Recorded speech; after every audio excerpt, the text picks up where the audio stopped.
Dear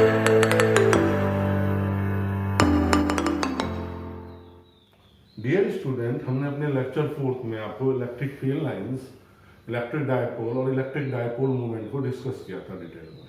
आज हम electric dipole के कारण इलेक्ट्रिक फील्ड इंटेंसिटी कैलकुलेट करने जा रहे हैं। तो अगर आपने प्रीवियस लेक्चर नहीं देखा है तो प्लीज प्रीवियस लेक्चर जरूर देख लें। Electric field intensity due to dipole in end on position और axial line. End on position, देखो मीनिंग तो हमारा इसी में निकल जाता है। ये हमारा एक इलेक्ट्रिक डायपोल है, plus Q charge minus Q charge. इसकी डायपोल लेंथ कितनी है? 12। इसका सेंटर पॉइंट O है। एंड ऑन पोजीशन मतलब सब एक ही, सबके एंड एक ही लाइन में आएंगे। एक्सियल लाइन एक एक्सिस में सब कुछ लाइज कर रहा है। मीनिंग आ गया? तो इस इलेक्ट्रिक डायपोल के सेंटर से r डिस्टेंस पर what we have to calculate? We have to calculate resultant electric field intensity. ये हमारा इलेक्ट्रिक डायपोल है, charges plus Q minus Q, dipole length 12 है। इसके सेंटर O पॉइंट से r डिस्टेंस पे P पॉइंट है, where we have to calculate the resultant electric field intensity. अब ये वाली लेंथ कितनी हो जाएगी बेटे? 12 है ना, ये सेंटर से ये वाली लेंथ L आ जाएगी और ये वाली लेंथ क्या आ जाएगी? L आ जाएगी। अगर मैं AP कैलकुलेट करना चाहता हूं, AP, ये AP है, इस R में से L माइनस कर दूं तो मुझे AP मिल जाएगा simple. AP is equal to क्या हुआ? R minus L, BP। अगर मैं BP कैलकुलेट कर रहा हूं तो R में अगर मैं L ऐड कर दूंगा तो BP मिल जाएगा मुझे, R प्लस L। ये हमारा पॉजिटिव चार्ज है ना, हमने इलेक्ट्रिक फील्ड लाइंस में डिस्कस किया था ना। The electric line of force originate from the positive charge E। ये नेगेटिव चार्ज है, terminated toward the negative charge, ये EBR। डायरेक्शन क्लियर होगी, पॉजिटिव चार्ज से आउटवर्ड और नेगेटिव चार्ज के टुवर्ड्स। इसका मतलब EA और EB अपोजिटली डायरेक्टेड हैं। अब resultant electric field intensity to positive charge calculate करूंगा। E कितनी हो जाएगी बेटे? 1/4 pi epsilon naught Q upon AP square. 1/4 pi epsilon naught Q upon R minus L का होल स्क्वायर। अब रिजल्टेंट फील्ड इलेक्ट्रिसिटी किसके कारण कैलकुलेट करूं? माइनस Q के कारण electric field intensity 1/4 pi epsilon naught Q upon BP square. 1/4 pi epsilon naught Q upon R plus L का whole square. अब आप कंपैरिजन करके देखेंगे, EA का मैग्नीट्यूड ज्यादा है, EB का मैग्नीट्यूड EA का, क्योंकि R माइनस L का होल स्क्वायर से डिवाइड कर रही है। बाकी फिजिकल क्वांटिटी सेम है, ये R plus L whole square से डिवाइड हो रही है, इसलिए here EA greater than EB। बड़ी है ना, तो रिजल्टेंट इलेक्ट्रिक फील्ड इंटेंसिटी क्या हो जाएगी? EA minus EB। Value put कर दो बेटा, 1/4 pi epsilon naught Q upon R minus L का whole square minus 1/4 pi epsilon naught Q upon R plus L का होल स्क्वायर। E Q बटे 4 pi epsilon naught मैंने common लिया, क्या है मेरे पास? 1 अपॉन R माइनस L का whole square minus 1 upon R plus L का होल स्क्वायर। नेक्स्ट स्टेप में मैंने क्या किया? जब E कैलकुलेट कर रहा था, Q upon 4 pi epsilon naught, मैंने जो एलसीएम लिया R माइनस L का whole square, R plus L का whole square. A plus B, A minus B क्या होता है बेटा? A square minus B square. तो मैं यहाँ पे R माइनस L का whole square, R plus L का होल स्क्वायर एलसीएम लिया, तो यहाँ पे क्या आ जाएगा? R प्लस L का whole square, R minus L का होल स्क्वायर। अब E क्या हुआ? क्यू बटे 4 pi epsilon nought r square plus L square plus 2RL। ये फार्मूला पता है ना, ए प्लस बी का whole square, a square plus b square plus 2AB minus r square plus L square minus 2RL। और a plus b a minus b क्या होगा, a square minus b square whole square. हमें पास बचा क्या बेटे, ई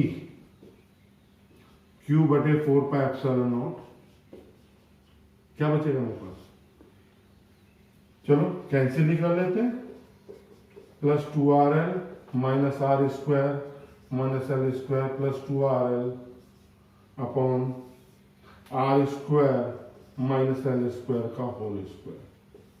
क्या बचा मेरे पास, q upon 4 pi epsilon nought 4RL upon are square minus L square का होल स्क्वायर। तो ई कितना आ गया बेटा मेरे पास,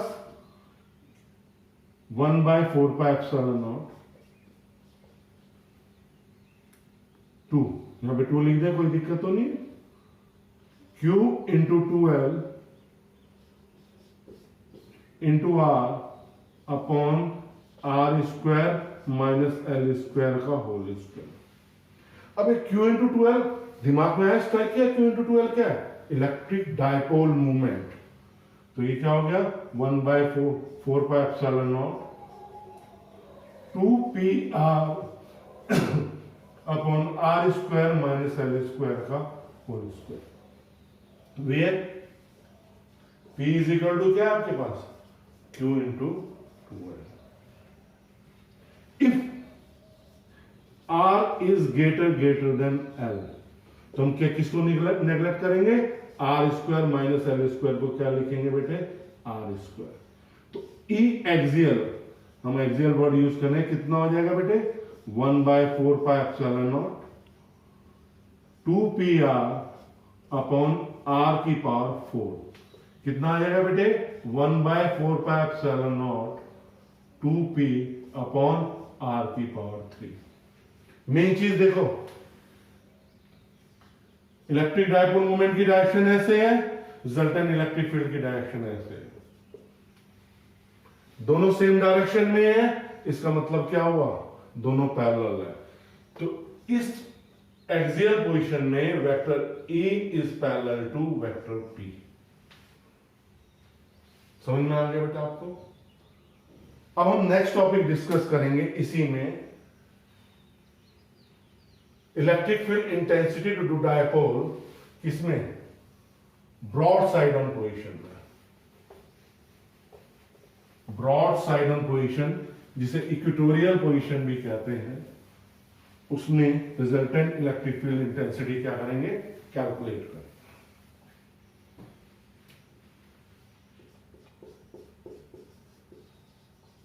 ब्रॉड साइड ऑन पोजीशन, इसका अनदर नेम क्या है, इक्वेटोरियल पोजीशन।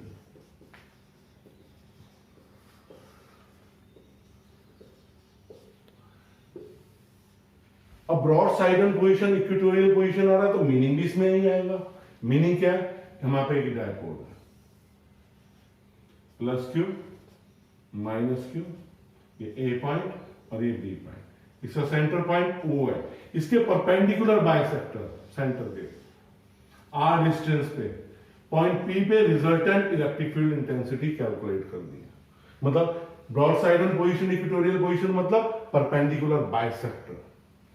अच्छा, ये डिस्टेंस L, ये डिस्टेंस L, ये पॉजिटिव चार्ज के कारण इलेक्ट्रिक लाइन ऑफ फोर्स कैसे जाएगी, आउटवर्ड E। नेगेटिव चार्ज के कारण क्या होगी बेटे, टूवर्ड्स EB। ये डिस्टेंस क्या आ जाएगा आपका, ये R है, ये L है, √ R square plus L square. ये वाला डिस्टेंस भी क्या आ जाएगा आपका, √ R square plus L square.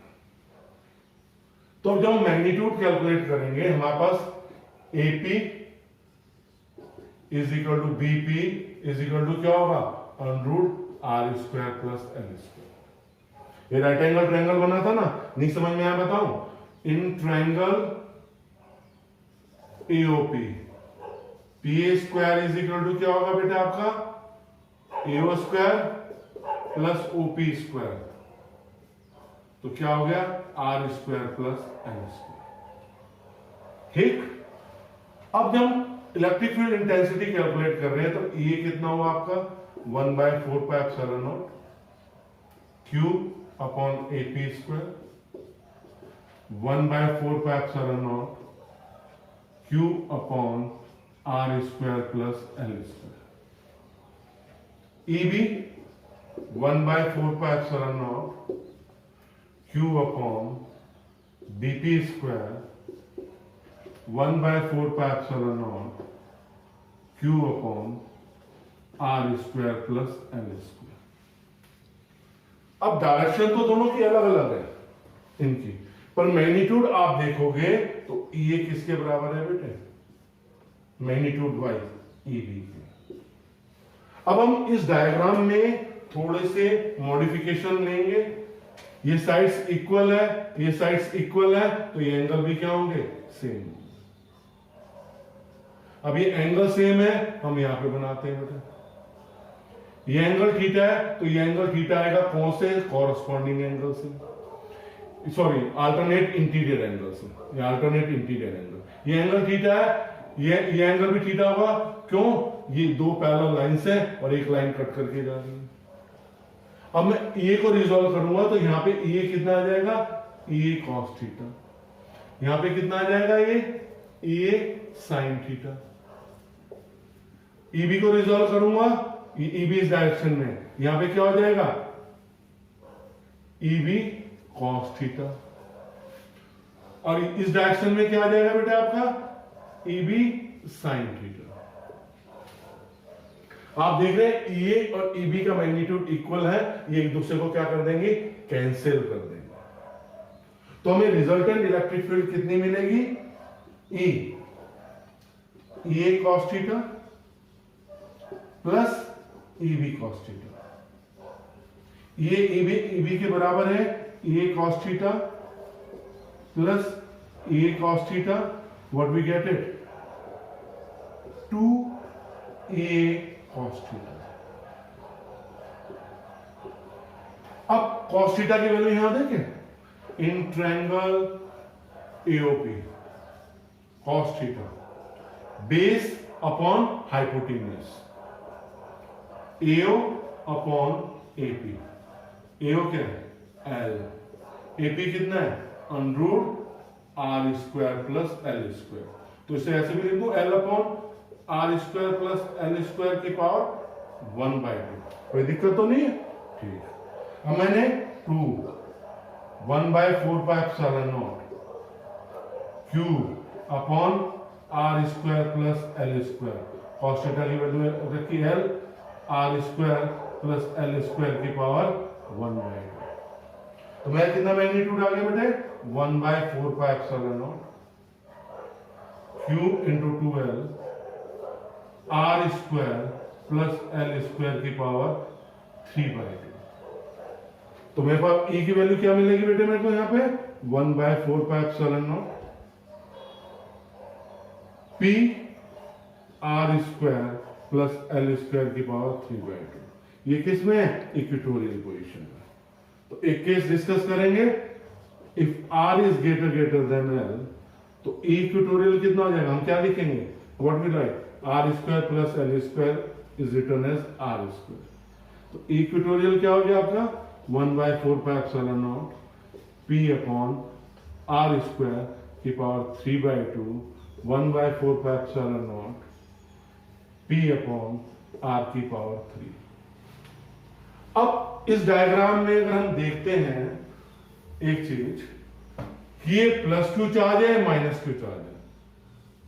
Electric dipole moment की डायरेक्शन क्या है? ऐसे। और रिजल्टेंट इलेक्ट्रिक फील्ड की डायरेक्शन कैसे है? ऐसे। तो क्या हुआ इसमें? ये दोनों एक दूसरे के क्या है? Anti parallel. तो इस केस में vector E anti parallel to vector P। जो हमने एंड ऑन पोजीशन डिस्कस करी थी, एंड ऑन पोजीशन में हमारे vector E parallel to vector P था, और इस केस में हमारा vector E anti parallel to vector E है। एक और चीज कि जब हम इस केस को डिस्कस कर रहे हैं तो दोनों के रिजल्ट को कंपैरिजन भी करके देखेंगे। तो हमारा ई एक्सियल क्या था बेटे हमारे पास 1/4 pi epsilon naught 2p upon r की पावर 3 का। इस इक्वेशन से अगर हम कंपेयर करेंगे तो ई एक्सियल क्या आ जाएगा आपके पास 2 टाइम्स ई इक्वेटोरियल। तो हमने दोनों केस डिस्कस करे बेटे, यहां पे हमने एंड ऑन पोजीशन डिस्कस करी, broad side on position discuss करी। एंड ऑन पोजीशन में वेक्टर पी और वेक्टर ई पैरेलल थे, और ब्रॉड साइड ऑन पोजीशन में क्या हुए, वेक्टर ई और वेक्टर पी एंटी पैरेलल आए। ये दोनों केसेस का डिफरेंस है बेटे। अगर मेरा आपको लेक्चर समझ में आ रहा है और आपकी फिजिक्स आसान हो रही है तो मेरे वीडियो को लाइक करें और मेरे चैनल को सब्सक्राइब करना ना भूलें, क्योंकि आगे आपको इसी तरह अच्छे वीडियो मिलते रहेंगे। धन्यवाद।